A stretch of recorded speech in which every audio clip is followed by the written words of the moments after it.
भक्ति योग में आज का प्रसंग है, सब कुछ भगवान ही है। सत्संग का 51वां दिन। गीता में भगवान कहते हैं, बहुना जन्म नामन्ते ज्ञानवान माम प्रपद्यते वासुदेव सर्वमिति स महात्मा सुदुर्लभ है। बहुत जन्मों के आखिर में सब कुछ वासुदेवी है। ऐसा जो ज्ञानवान मेरी शरण होता है वह महात्मा अत्यंत दुर्लभ है। मतलब है कि सब कुछ भगवान ही है, यही असली ज्ञान है। ऐसे ज्ञान वाला महात्मा भक्त भगवान के शरण हो जाता है, अर्थात अपना अस्तित्व मेंपन मिटाकर भगवान में लीन हो जाता है। फिर मेंपन नहीं रहता, यानी ज्ञान वाला नहीं रहता, प्रस्तुत केवल ज्ञान स्वरूप भगवान रह जाते हैं, जिसमें मैं, तू, यह, वह चारों ही नहीं है। संसार का मूल अहम मेंपन है, अतः किसी भी साधन से इस अहम को मिटाना है। अहम के मिटने पर सब साधन एक हो जाते हैं। सब कुछ भगवान ही है, इस भाव से अहम मेंपन सुगमता पूर्वक मिट जाता है। संसार अहम के कारण ही दिखता है, यानी अहम भाव व्यक्तित्व को स्वीकार करने से, अहम के संस्कार रहने से ही संसार की स्वतंत्र सत्ता दिखती है। अहम भाव मिटते ही संसार की स्वतंत्र सत्ता मिट जाती है और सब कुछ भगवान ही है, इसका अनुभव हो जाता है। अतः जब तक अपनी अथवा संसार की स्वतंत्र सत्ता दिखती है, तब तक मुक्ति नहीं हुई, वास्तविक ज्ञान नहीं हुआ। सब कुछ भगवान ही है। सर्व खल विदम ब्रह्म, ब्रह्म वेदम विश्वमिदम वरिष्ठम। एक परम तत्व भगवान के सिवाय और कुछ हुआ नहीं, है नहीं, होगा नहीं और हो सकता ही नहीं। सब कुछ भगवान ही है। इसको जानने वाला है भी भगवान ही है, क्योंकि भगवान में मैं, तू, यह, वह नहीं है। जब तक भगवान को जानने वाले की सत्ता का भान है, तब तक वासुदेव सर्वम सिद्ध नहीं हुआ। कारण कि इसके सिद्ध होने पर स्वयं की अलग सत्ता अस्तित्व नहीं रहता, प्रत्युत भगवान ही भगवान रहते हैं। इसलिए कहा है, ढूंढा सब जगह, जहां में पाया पता तेरा नहीं, और जब पता तेरा लगा तब अब पता मेरा नहीं। अर्जुन कहते हैं, स्वयमेवातम नात्मानम व्यथय तवम पुरुषोत्तम। हे पुरुषोत्तम, आप खुद ही अपने आप से अपने आप को जानते हैं। मतलब है कि जानने वाले भी भगवान ही है, जानने में आने वाले भी भगवान ही है, और जानना भी भगवान ही है, अर्थात सब कुछ भगवान ही है। भगवान के सिवाय कुछ भी नहीं है। भगवान ने भी कहा है, मत परतरम नान्यत किंचिदस्ति धनंजय, मयि सर्वमिदं प्रोक्तम सूत्रे मणिगणा इव।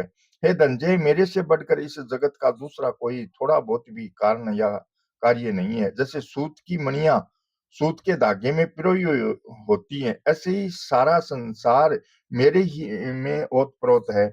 मतलब है कि सूत भी भगवान ही है, मणियां भी भगवान ही है, माला भी भगवान ही है, और माला फेरने वाले भी भगवान ही है। यानी सब कुछ भगवान ही है। प्रहलाद जी भगवान से कहते हैं, अनंत प्रभु वायु अग्नि पृथ्वी आकाश जल पंच न मात्राएं प्राण इंद्रिय मन चित्त अहंकार, संपूर्ण जगत एवं सगुण और निर्गुण सब कुछ केवल आप ही हैं। अधिक क्या कहूं। मन और वाणी के द्वारा जो कुछ निरूपण किया गया है, वह सब आपसे अलग नहीं है।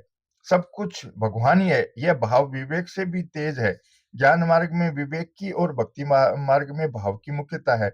ज्ञान मार्ग में जड़ और चेतन, सत्य और असत का विवेक मुख्य होने से यह द्वैत मार्ग है, परंतु भक्ति मार्ग में एक भगवान ही भाव मुख्य होने से अद्वैत मार्ग है। ज्ञान योग के शुरू में ही विवेक है, पर भक्ति योग में आरंभ से ही भगवान के साथ संबंध है। अतः भक्ति ज्ञान से श्रेष्ठ है। ज्ञान योग उन साधनों के लिए है जो अत्यंत वैराग्यवान है। निर्वीणानाम ज्ञान योग है, जो न अत्यंत वैराग्यवान है और न अत्यंत आसक्त हैं, उनके लिए भक्ति योग ही सिद्ध देने वाला है। न निर्वीणो नाति सक्तो भक्ति योगो अस्य सिद्धिदय। ज्ञान योग विवेक मार्ग है। जब तक विवेक है, तब तक तत्व ज्ञान नहीं है। प्रत्युत तत्व ज्ञान का साधन है। अत्यंत वैराग्य न होने से विवेक मार्ग में असत की सत्ता का भान रहता है। असत की सत्ता का भाव रहने से विवेक प्रधान साधक में निरंतर आनंद नहीं रहता। कारण कि संसार दुखालय है, इसलिए संसार की सत्ता का थोड़ा बहुत भी संस्कार रहेगा तो विवेक होते हुए भी दुख आ जाएगा। इस असत की सत्ता के संस्कार भीतर रहने के कारण ही साधक की यह शिकायत रहती है कि बात तो ठीक समझ में आती है पर वैसी स्थिति नहीं होती। उसको कभी तो अपने साधन में अच्छी स्थिति दिखती है और कभी राग द्वेष अधिक होने पर गलानी व्याकुलता होती है कि साधन करते हुए इतने वर्ष बीत गए पर अभी तक अनुभव नहीं हुआ। भाव में सत और असत दोनों रहने से ही ऐसी दुविधा होती है। यदि भाव में एक भगवान ही रहे वासुदेव सर्वम तो ऐसी दुविधा रह ही नहीं सकती। ज्ञान मार्ग में साधक असत का त्याग करता है तो अहम त्याग करने वाला रह सकता है, परंतु भक्ति मार्ग में भगवान प्रापणीय वस्तु की मुख्यता रहने से प्रेम बढ़ जाता है और प्रेम बढ़ने से अहम स्वतः छूट जाता है। मतलब है कि ज्ञान मार्ग में अनुभविता साधक की मुख्यता रहती है और भक्ति मार्ग में अनुभाव्य भगवान की मुख्यता रहती है। इसलिए ज्ञान मार्ग में मैंपन बहुत दूर तक साथ रहता है, जबकि भक्ति मार्ग में मैंपन जल्दी मिट जाता है। जैसे मैं देखता हूँ, इसमें मैं देखने वाले की मुख्यता रहती है और वह दिखता है, इसमें वह दिखने वाले की मुख्यता रहती है। सब कुछ भगवान ही है, इसमें अनुभव अनुभाव्य और अनुभविता तीनों ही नहीं रहते। विवेक मार्ग में साधक असत का निषेध करता है, निषेध करने से असत की सत्ता बनी रहती है। साधक असत के निषेध पर जितना जोर लगाता है उतनी असत की सत्ता दृढ़ होती है।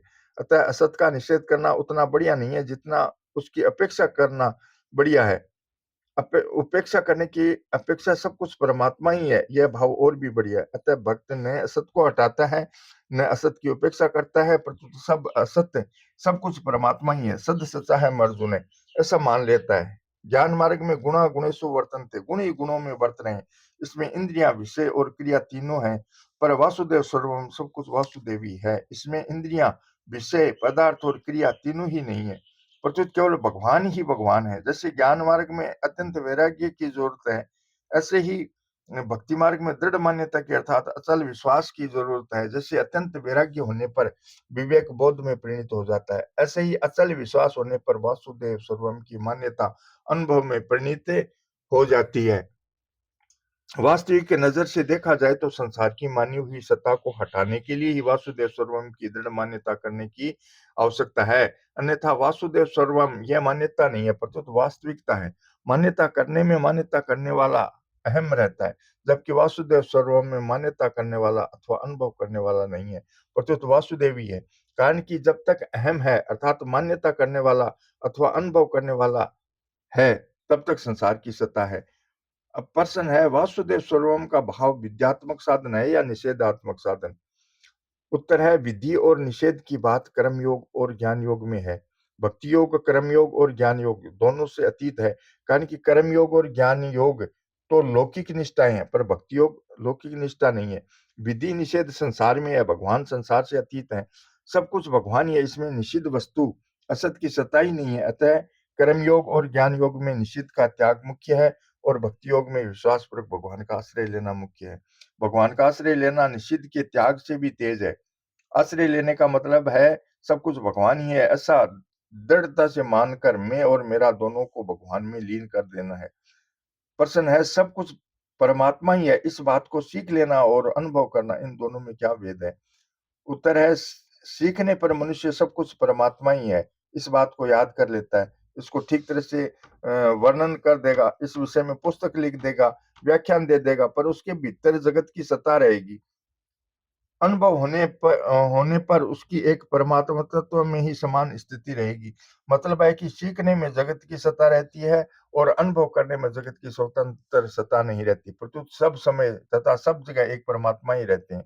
सब कुछ भगवान ही है, इसको सीख लेने पर कभी तो ऐसा दिखेगा कि मैं परमात्मा को प्राप्त हूँ और बड़ी शांति बड़ा आनंद मालूम देगा, परंतु कभी ये मान्यता ढीली पड़ेगी और जगत की सत्ता सामने आ जाएगी, तब ऐसा दिखेगा कि मेरी वैसी स्थिति हुई ही नहीं।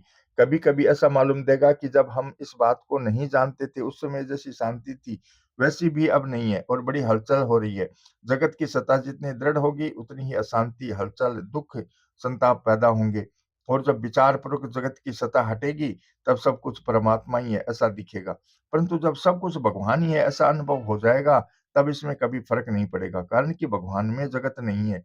प्रश्न है, सब कुछ भगवान ही है, यह कर्ण सापेक्ष है या कर्ण निरपेक्ष? उत्तर है, यह कर्ण निरपेक्ष है। जैसे हम सीढ़ियों से छत पर चढ़ते हैं तो ऊपर जाते ही सीढ़ियां अपने आप छूट जाती हैं, ऐसे ही भक्ति में कर्ण अपने आप छूट जाता है उसको छोड़ना नहीं पड़ता। विवेक मार्ग का साधक विवेक विचार प्रसिद्धियों को छोड़कर ऊपर चढ़ता है। अतः छोड़ने वाला और छूटने वाली वस्तु की सत्ता रहने से अहंकार दूर तक साथ रहता है, परंतु भक्त शुरू से ही भगवनिष्ठ अर्थात भगवान के परायण आश्रित रहता है। इसलिए भक्ति में कर्ण का भगवान के साथ संबंध रहता है, जबकि मैं साधन करता हूँ। इस प्रकार साधन निष्ठ होने पर कर्ण के साथ अपना संबंध रहता है। भक्ति में साध्य भी भगवान है और साधन भी भगवान का भरोसा है। अतः भगवान में मैं साधन करता हूँ यह भाव नहीं होता, प्रत्युत यह भाव होता है कि भगवान की कृपा से साधन हो रहा है, अर्थात भगवान ही करवा रहे हैं, मैं नहीं कर रहा हूँ। करी गोपाल की सब हुई। इसलिए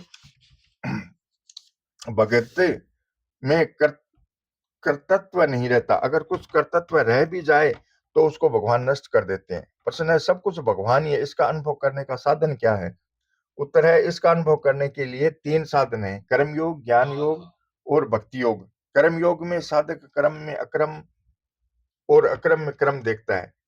ज्ञान योग में साधक संपूर्ण प्राणियों में आत्मा और आत्मा में संपूर्ण प्राणी देखता है। भक्ति योग में साधक संसार में भगवान और भगवान में संसार देखता है। कर्म में अक्रम और अक्रम में क्रम देखने से क्रम नहीं रहता, प्रत्युत अक्रम शेष रहता है। संपूर्ण प्राणियों में आत्मा और आत्मा में संपूर्ण प्राणी देखने से प्राणी नहीं रहते, प्रत्युत आत्मा शेष रहता है। संसार में भगवान और भगवान में संसार देखने से संसार नहीं रहता, प्रत्युत भगवान शेष रहते हैं। अक्रम, निर्लिप्तता, आत्मा और भगवान तीनों एक ही हैं। मतलब यह हुआ कि कर्म योग, ज्ञान योग और भक्ति योग तीनों योगों से परिणाम में सब कुछ भगवान ही है, इसका अनुभव हो जाता है। कर्मयोगी स्वार्थ भाव का त्याग करके केवल दूसरों के सुख के लिए ही सब कर्म करता है, इसलिए उसकी सुखासक्ति मिट जाती है। सुखासक्ति मिटने से उसमें मैंपन नहीं रहता। मैंपन मिटने से संसार के स्वतंत्र सत्ताकार भाव हो जाता है और एक भगवान ही रह जाते हैं। ज्ञान योगी सत असत के विवेक को महत्व देकर असत का निषेध करता है और सत में स्थित होता है। विवेक के द्वारा सत में स्थिति होने पर भी संसार की सत्ता सूक्ष्म रूप से रहती है, क्योंकि साधन करते समय तेजी का वैराग्य नहीं था। तीव्र वैराग्य न होने के से अनुभव होने पर भी राग का थोड़ा अंश अथवा मैंपन सूक्ष्म रूप से रहता है। उस सूक्ष्म मैंपने के रहने से ही दर्शनों में भेद रहता है और अपना दर्शन सिद्धांत साधन बढ़िया मालूम देता है। यदि तेजी का वैराग्य हो जाए और वास्तविक तत्व का साक्षात्कार हो जाए तो यह सूक्ष्म मैंपन नहीं रहता और सब कुछ भगवान ही है, इसका अनुभव हो जाता है। भक्ति योगी सब में भगवान को और भगवान में सबको देखता है, इसलिए उसकी नजर में न मैं मेरा रहता है, न तू तेरा रहता है, न यह इसका रहता है और न वह उसका रहता है, प्रत्युत केवल भगवान ही रहते हैं। साधारण रीति से मैं हूँ, जगत है और भगवान है, यह भाव रहता है। पर भक्त में केवल भगवत भाव ही रहता है, इसलिए उसमें मैंपन सुगमता से नष्ट हो जाता है और सब कुछ भगवान ही है, इसका अनुभव हो जाता है। प्रश्न है, जब सब कुछ भगवान ही है तो फिर सात्विक राजस तामस भाव त्याज्य क्यों है? इसका उत्तर है, जैसे जमीन में पानी सब जगह रहता है पर उसका प्राप्त करने का स्थान कुआं है, ऐसे ही भगवान सब जगह है पर उनका प्राप्ति स्थान हृदय है। हदि सर्वसविष्टित में सर्वस्य चाहम हदि सन्निविष्ट है, परंतु सात्विक राजस तामस भाव भगवान के प्राप्ति स्थान नहीं है, अतः यह साधक के लिए काम के नहीं है। इसलिए भगवान ने कहा है कि वे भाव मेरे से होने पर भी मैं उनमें और वे मेरे में नहीं है।